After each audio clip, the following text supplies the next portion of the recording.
guys, it's Amy with A2C Stamping, and today I'm doing a scrapbook layout for you of this one single photograph. This is my grandma and grandpa, and I'm not even sure if this is from their wedding or if this is from my parents' wedding. They got married 1 year apart, and I'm not sure what the picture's from. I'm sure my parents probably know, but it really doesn't matter. I'm just going to scrapbook this, and I wanted to use the Petal Promenade suite of paper to go along with it. I thought it'd be perfect. All right, so I'm starting with this 12 by 12 piece of basic gray cardstock, and this isn't going to be showing at all. I could have used white, but I wanted to sort of conserve my white. So I grabbed a color that I have a ton of, and for whatever reason, I have a ton of basic gray. If you're interested in it, it comes in the neutrals. But like I said, we won't be seeing it at all. All right, so I grabbed a bunch of paper. I wanted to use 3 different paper designs from the Petal Promenade. So this is actually the back side of this sheet. And then this one, this is what the other side looks like, but this side is like the marbly. So I'm starting with, let's go ahead and start with this one right here. So this one is just 4 inches by 12. Let me grab my adhesive. And I'm going to put adhesive on here. And I'm going to just stand this up so that I can line it up perfectly. Actually, let me flip it down this way. There we go. With the left side. There we go. So that's going on there just like that. Then this one here is cut at 8.5 by 12 because I want it to overlap just a little bit. So I did have to use 2 different pieces. This isn't one piece. You could really use one sheet if you really wanted to, but I wanted it how I wanted it. All right, and this is going on the other side. There we go. So this is what it looks like right now. Isn't that pretty? This paper is really stunning. Then for this third piece, I have a piece here, and let's see. This is cut at 2.5 by 12, and I'll talk about that in just a second. But I'm going to put this down right here. This paper is so pretty. Okay. And again, I want it nice and straight, so I'm going to line it up right. Oops. My fingers aren't long enough. I'm going to line it up right. I wish I had longer fingers. Right here. Does that work? Yep, that looks good. Okay, and press that down. All right, pretty. Okay, so I grabbed the Brushwork Alphabet stamp set and the Blushing Bride ink, and I just went ahead and already did this, and I stamped out the word Norton. That was my grandparents' last name. So N, the capital N, and then the lowercase for the rest of the letters. Again, in Blushing Bride, and I just stamped that right straight on the paper. Isn't it so lovely though? So pretty. I love that Brushwork Alphabet stamp set. Okay, so the photo is a square photograph. Let's see, it's a 5-inch square, and I actually liked this very vanilla border it had. It's not even perfect, but this is how photographs used to be, and I love it. So I'm going to just leave it like this. And I'm going to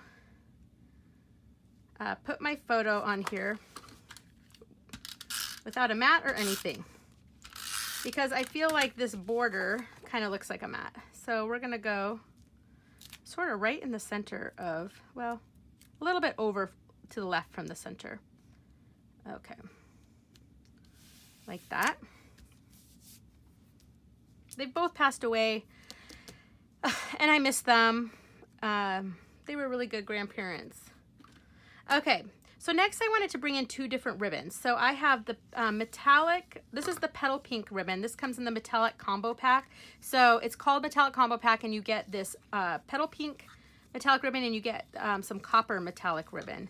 So what I'm gonna do is I wanna just tie a knot right here toward the end before I cut any off.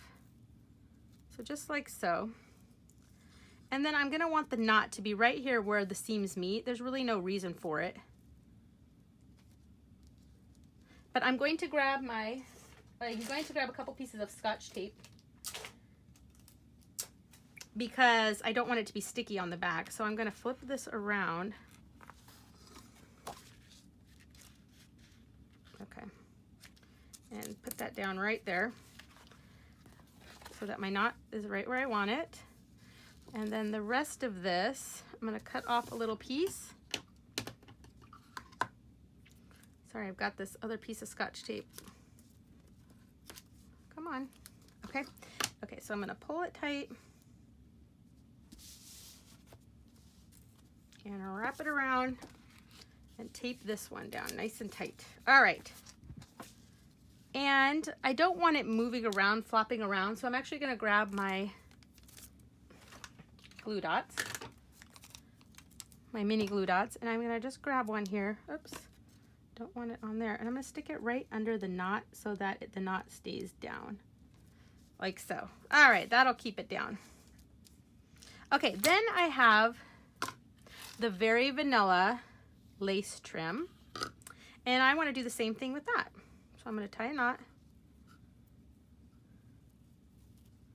Okay, and again, this is going to go right here. And actually this time, why don't I put the glue dot down first? I think that will help. Okay, so let's put this down right here. And let's put our knot down right there. Okay, and then I need my 2 pieces of Scotch tape. I always keep Scotch tape handy at my desk. Sorry, am I off the camera? I hope you guys can see. And I'm just going to stick my Scotch tape down there, and I guess Scotch is probably a brand, isn't it? Doesn't have to be. You know what I'm talking about. Tape. Regular tape. And we're going to fold this one over and tape this one down. All right. There we go. So that just adds some interest to the layout. Pretty, right? All right, so the last thing I wanted to do is I just wanted a sweet little sentiment on here. So I grabbed the Detailed with Love stamp set because I love this stamp right here that says, "So many of my smiles begin with you." And I grabbed that, and just to save time, I grabbed that, and I grabbed the Stitch Seasons Framelits dies, which have these cute little frames. And I cut one of these out in Very Vanilla cardstock, and I already did that in Very Vanilla cardstock. And then I grabbed the Blushing Bride and I stamped this. So many of my smiles begin with you. Isn't that so sweet? And I did that still in the Blushing Bride. So I'm just going to stick this on right here. And then just to finish it off, I grabbed the I Love You stamp from the Detail with Love, and I've got that right here. And I was just going to stamp that right at the bottom because Grandma would have always said that. So we got to put it on a page with her, of course. And we're just going to stamp that right here. Let's get it as straight as I can. I love you. Very sweet, right? And clean that off on my chamois. And that is going to be my layout. I could add a bunch more things on here, but you know what? I like it simple, especially since it's just one picture. And this paper is so pretty. So I hope you enjoyed this quick and easy layout, and it inspires you to use up your designer series paper on a layout. So I hope you enjoyed this video and that you'll subscribe to my YouTube channel. Thanks, guys. Bye.